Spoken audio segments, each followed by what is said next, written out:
I never figured turning 62 would mean gearing up for a fight that could wipe out 3 generations of my family's hard work, but that's exactly where I found myself that crisp September morning standing on my porch in Oak Valley, coffee mug slipping from my hand as I stared at this bright orange "Land Sold" sign hammered into the 2,000 acres of wild land right beside my lakeside cabin. The place I'd been tending like my own backyard for the last 5 years, clearing brush and planting wildflowers because Anna, my wife who'd lost her battle with cancer 3 years back, always dreamed of turning it into a little haven, something peaceful with daisies nodding at the water like old friends. I'd thought it was safe, county-protected conservation ground since the 80s, untouchable by developers, but nope, turns out the Cedar Grove HOA had snuck in and sold it off to some slick outfit called Summit Builders.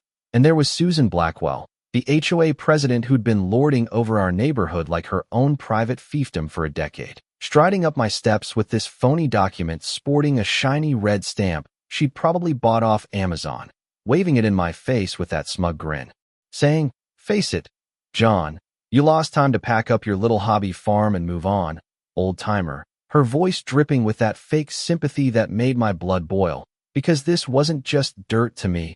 It was Anna's memory, my grandfather's legacy from when he hammered together this cabin back in '54 after Korea, shell-shocked but stubborn, passing it to my dad who added the deck where Anna and I used to sit at dawn, watching the lake turn silver, talking about nothing and everything until she couldn't anymore.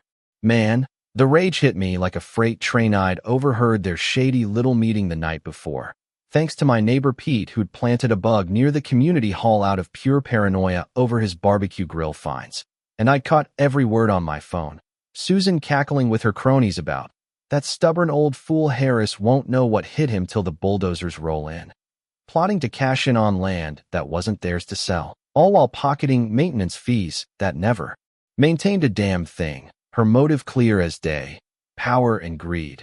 Ever since she'd been booted from her last HOA gig in another town for dipping into funds, she craved control, crushing folks like me who didn't bow down, turning our quiet community into her personal piggy bank, finding people for overgrown lawns or wrong-colored fences just to line her pockets. And now she'd targeted this land because Summit offered her a fat under-the-table cut, ignoring that it was legally off-limits for development, a move born from her bitterness toward outsiders like me who kept to themselves, not kissing up at her potlucks. I tried yanking that sign out with my old shovel, grunting and slipping in the mud like a fool, my lab buster thinking it was playtime and bounding around, making it worse, while nosy Mrs. Larson from across the way snapped pics for her social media, captioning it "John Harris versus Progress, Round 1 to the sign." And by noon it had gone viral in our little town, humiliating but firing me up. I cleaned off the dirt, pulled on my good flannel, the one Anna said made me look rugged, and called the number on that sign, getting this oily voice from Michael Vaughn at Summit, who talked like a used car salesman crossed with a shark, explaining in that condescending tone, "Mr. Harris, this is all above board. Your HOA handled the sale. You've got 30 days to clear out your improvements, or we'll have to pursue legal remedies. Could run you 6 figures in fees. Nothing personal, just business. Have a great day." Hanging up before I could spit out a word, the threat hanging heavy, because I was on a fixed pension, no match for their deep pockets.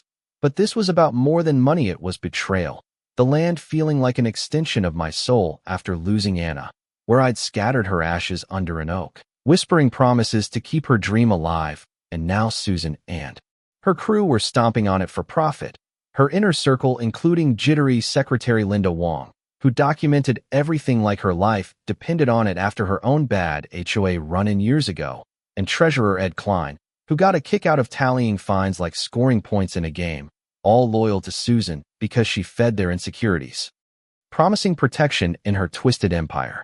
Driving to the HOA office that afternoon felt like marching into enemy territory. This drab strip mall spot Susan had decked out with violation posters and a throne-like desk, and there she was, peering over her glasses, drawling, "Well, if it isn't Jack Harris, I wondered when you'd crawl in here," deliberately botching my name like always, a petty power play, slapping down her forged paper and declaring the sale unanimous. A board decision, scribbled on a bar napkin after drinks with Linda and Ed, but official looking now, And when I pushed back about the land's protection, she cut me off sharp. Trespassing doesn't count as ownership. Jack, in fact, you owe us $600 for unauthorized use over 5 years. Pay up by Friday or face liens. And sign this waiver, or we'll call it harassment. Ed smirking in the corner, counting cash from some poor soul's fine. Linda scribbling every word. The whole scene reeking of her desperation to cling to authority, masking her fear of exposure from that old fraud charge she'd dodged back east. But I wasn't done. Michael showed up the next day in his flashy SUV, suit pristine, measuring my property like he owned it already, spreading plans for a mega resort with condos and a yacht club that'd gut the shoreline, boasting about their friendly deal with the HOA, hinting at bribes, offering me a pity lease on my own land for $1,500 a month. We can even let you keep the mud if he behaves. And I couldn't resist a little sabotage, accidentally hosing his suit while watering plants. Buster muddy pawing him hello, directing him down bumpy back roads till his car looked like it'd off-road through a swamp, buying time while the fire in my gut grew, because this fight was stirring something I'd buried with Anna, the will to protect what mattered, no matter the cost. That's when I called up young lawyer Alex Kim, fresh out of school with an office smelling like takeout above a diner, eager and green but sharp, his eyes lighting when I spilled the story. Mr. Harris, this smells fishy, let's check the records. And off we went to the county office where clerk Evelyn Thompson, a no-nonsense vet with a knack for digging dirt, pulled files showing the land was untouchable without a public vote. Susan's sale pure forgery with botched signatures and wrong ink. Plus she'd skimmed $500,000 in ghost fees over 15 years, funneled through her shell company Blackwell Holdings. Her scheme rooted in resentment toward folks like me who reminded her of her failures. Expanding HOA authority illegally to claim the whole neighborhood, negotiating to sell all 50 homes to Summit for $20 million, planning to evict everyone for her massive payout. A clerical slip, even listing the wrong address, and sparing her own house by mistake. We filed suit, fast illegal sales, embezzlement, forgery, invoking a dusty 1990 bylaw that flipped control to the first challenger on violations. Alex's hands steady despite it being his debut case, while Susan lawyered up with a fancy firm, countersuing me for emotional distress, dragging Anna's memory through the mud in depositions, grilling me till tears came. Isn't this obsession just grief-talking, Mr. Harris? Her lawyers sneering, but it backfired, hardening my resolve. And with help from retired cop Mike Sullivan, an old army buddy of my son's, we uncovered her past insurance scam.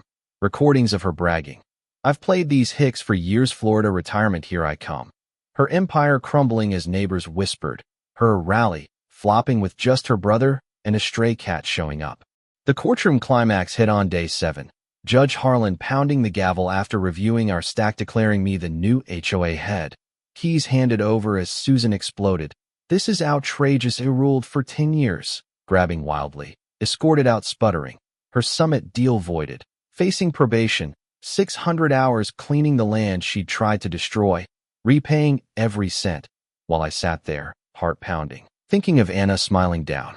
Taking over felt surreal. I slashed fees to $40 a month, ditched the rulebook for be decent and tidy, turned the land into Anna's meadow with benches and blooms, funded by Susan's fines, and yeah, I couldn't resist a little payback, calling her to a meeting, echoing her words. Who lost now? Susan.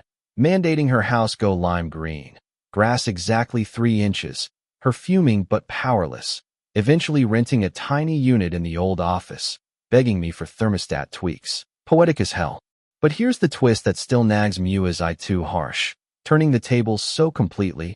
Or was it fair game after what she pulled? Power corrupts, sure, but flipping it back.